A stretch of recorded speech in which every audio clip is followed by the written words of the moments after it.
What? Okay. Tuesday, we are in here. What's up, people? What is going on? I'm your instructor, Pierre Hui, aka Mr. P. The P is for patient. Why are y'all tripping on me today? There's some bull. Okay. Sometimes it be like that, y'all. We start off on some bull, right? Anyway, today is Tuesday. We are working on our barber theory. I got a few people that are about to be ready to take their tests. I hope they are as ready as I am for them to pass.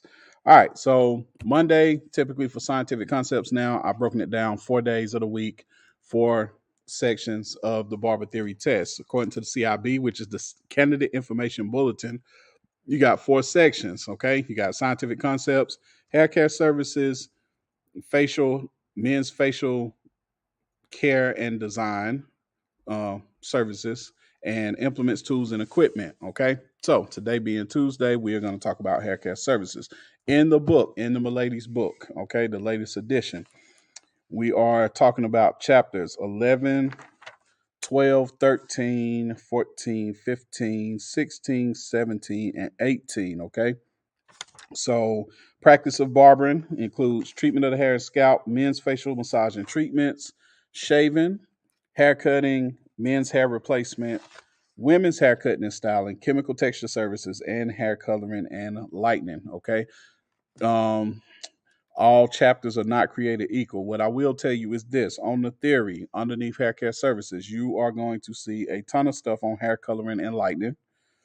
Um, you will see chemical texture services, plenty of that. You will see a bunch of women's haircutting and styling. You will see a bunch of men's haircutting and styling. You'll see a bunch of shaving. You won't see as much about men's hair replacement. You won't see as much about treatment of the hair and scalp, and you will see, you will see men's facial massage and treatment. But guess what? Men's facial massage and treatments is characterized in its own section. Okay, so we're not going to jump into that as much as we're going to jump into some of the other things, even though we are going to graze on it a little bit. All right, let's see if I got anybody in the chat. If you are not in the chat, feel free at any point to say hello. Um,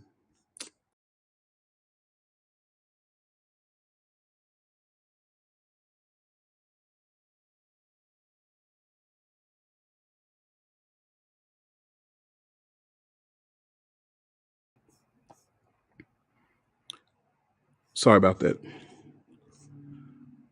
Just acting a little weird on me today.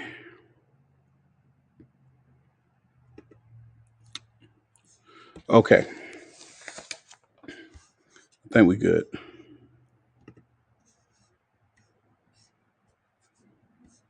Yeah, reconnect. Stop playing with it. Why do you want to play with me on my favorite day of the week, man? And we're gonna silence this. Cool. There we go. All right. All right. So we're gonna start at page 274, treatment of the hair and scalp.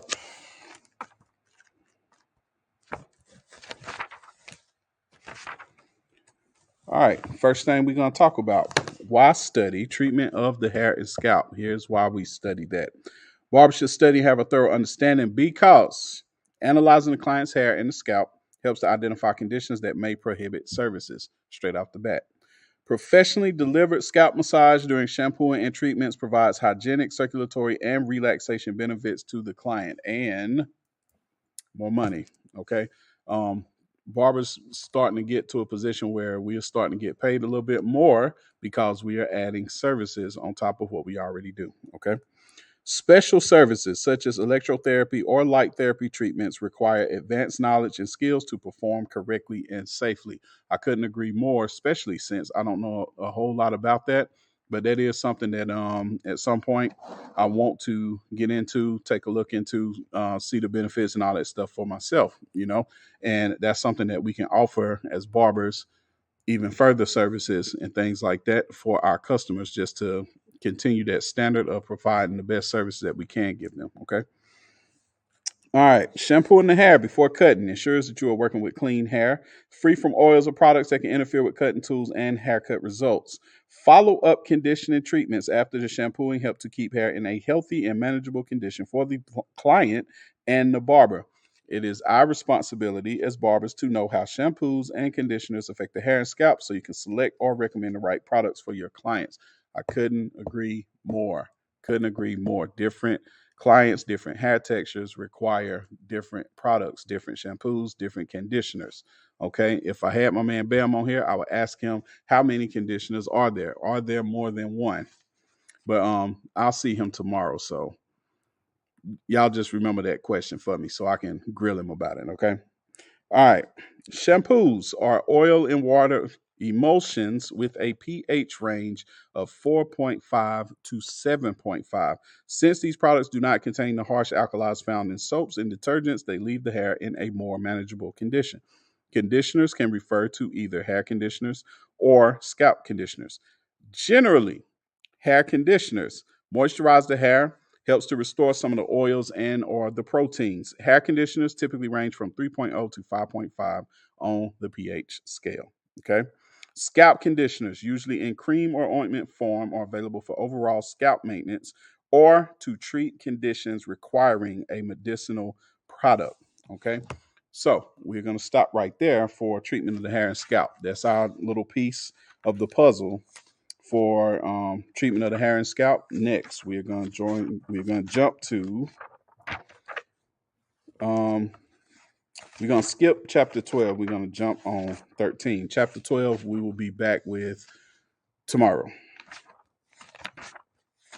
Next, you have shaving and facial hair design. I'm gonna give you a little piece. Okay, that's how we normally do this. We don't go through the whole chapter because obviously we'll be here forever. So we go through pieces at a time, and then we add pieces at a time. Then we add even more, and then we add even more, then we add even more. But it corresponds to that day and what section of the Barber Theory test we dealing with that day. Okay, make sense? If not, just stick around. It will make sense to you. All right. Why study shaving and facial hair design? Because it is important to understand shaving requires careful attention, skill, and practice to perfect. Shaving and facial hair designs require knowledge about bone structure and facial features.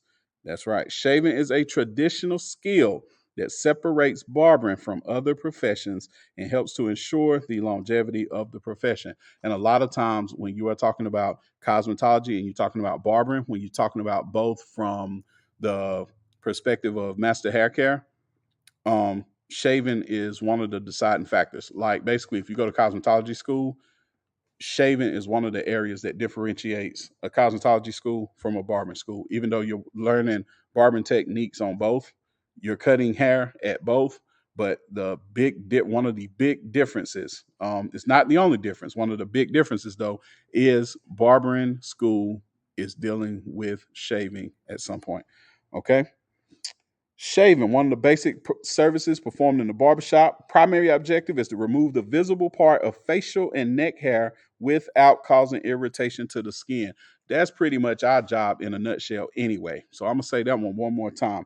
We're going to say it from the perspective of shaving, but that really applies to everything dealing with haircutting. Okay. Shaving, one of the basic services performed in the barbershop. Its primary objective is to remove the visible part of facial and neck hair without causing irritation to the skin. A changeable blade or conventional straight razor, hot towels, and warm lather are used in a professional shave. Although there are general shaving principles that apply to all men, there are also exceptions that will require consideration. For example, the application of hot towels is a standard procedure in preparing the beard for shaving. However, some clients may not be able to tolerate a hot towel on their skin. I have a few that can't and they still want it, but that's another story. However, some clients may not be able to tolerate a hot towel on their skin. Other individual characteristics such as hair texture, growth pattern, and product sensitivity are variables that barbers must consider and make educated judgments about before proceeding with the shave service. All right. Basic guidelines for shaving a client. We got some do's and don'ts here. All right. Client skin must be analyzed before beginning to shave. Period. Somebody sit down talking about they want to shave, they got a bunch of bumps. No go. Period. No go. All right. Do not proceed with the service if the client has a skin infection or pustules or razor bumps or anything else that make you say, we're not doing this. Okay. Doing so could spread the infection to other parts of the client's face or to you. Next, client's hair growth pattern must be analyzed before beginning the shave to identify grain changes and growth patterns in the beard. Do not use hot towels on skin that is chapped, blistered, thin, or sensitive. Okay. Do not perform a deep cleansing facial immediately after a shave because it may irritate or damage the skin. Good thing to remember. All right. Be careful when shaving sensitive areas beneath the lower lip, on the lower part of the neck, and around the Adam's apple to avoid irritation and injury. Use pH balanced fresheners or toners. Stroud, where you at? Use pH balanced fresheners or toners when stronger astringents are too harsh for sensitive skin. Heavy beard growth may require more thorough lathering and more hot towel applications to prepare it for the shave. When a client wears a mustache, trim and shape it prior to the shave service to prepare it for finished work with the razor during the shave. That's a very, very, very good practice. I agree with that one 100% as well. All right. Let's see what else. All right, hair type considerations, and then we're going to jump to the next chapter. Curly facial hair requires special care because it grows in a looped direction as it grows out of the follicle. If not shaved correctly, it can bend back into the skin surface where it may cause ingrown hairs, which is called what? Pseudo folliculitis. Okay, razor bumps basically called pseudo folliculitis. Ingrown hairs often result of improper hair removal by a razor, tweezers, or trimmer. Improper hair removal includes excessively close shaving, shaving in the wrong direction, and or excessive pressure with clippers, trimmers, or razors. Any of these methods can cause new hair to be trapped or pushed under the skin, and if left untreated, may result in infected bumps both on or under the skin surface, which is folliculitis. Same thing. Sometimes it may even initiate a keloid condition. Okay, so don't go too far with it. Don't go too far with it. Don't apply too much pressure. Make sure your angle is around 30 degrees. I tend to be as precise with that 30 degrees because anything less than that, you may pull the skin. Anything more than that, you may cut your client. Okay. All right. We're going to jump to chapter 14. Men's hair cutting. We're just going to do the basic stuff. Why study men's haircutting and styling? Here's why. Haircutting, basic skill, provides the foundation for hair design and styling. Practicing skills and techniques is critical to being able to perform balanced and proportionate haircuts and styles for clients. Next, the more practice and experience barbers have, the better able they will be to meet their clients' needs. And also, meeting clients' haircutting and styling needs results in satisfied customers and the opportunity to build repeat business. I mean, you do a very good haircut, they are coming back. You care about their safety and protection, um, they're coming back. Real simple. You put everything you can into giving them the best haircut that you can give them while protecting them, they will be back. So if they're paying you good money for that, they're going to be back to pay you good money again and again and again. And most of my clients come, I say about 50% or more of my clients come every 2 weeks.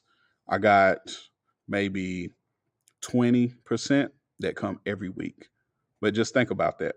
Most of my clients are coming at least every 2 weeks, if not sooner.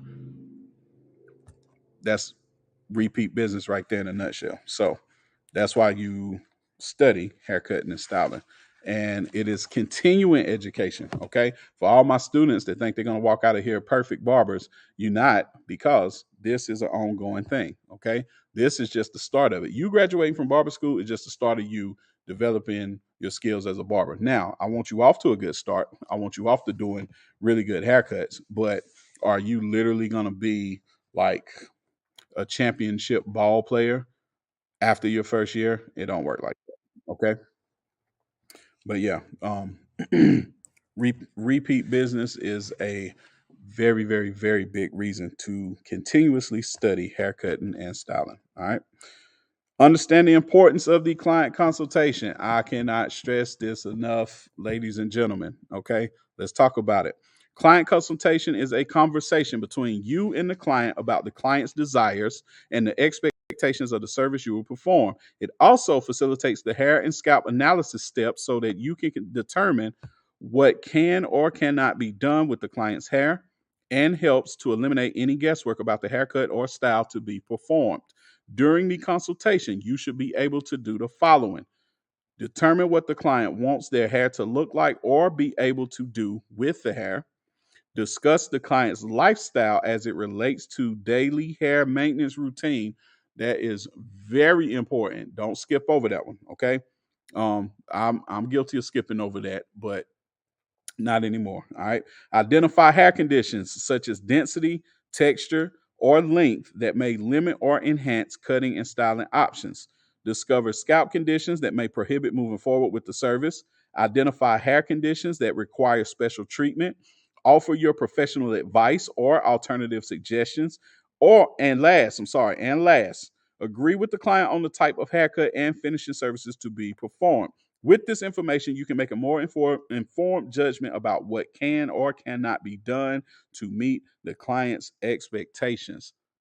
Y'all, for all my barbers, that is so important. You can save yourself a lot of problems by doing all this stuff at the consultation. Matter of fact, if we go a little further, you can discuss the business if you need to during the client consultation as well, especially if you know went up on your price. So if somebody sit down and they're just like, okay, yeah, I want to get this cut, this cut, whatever.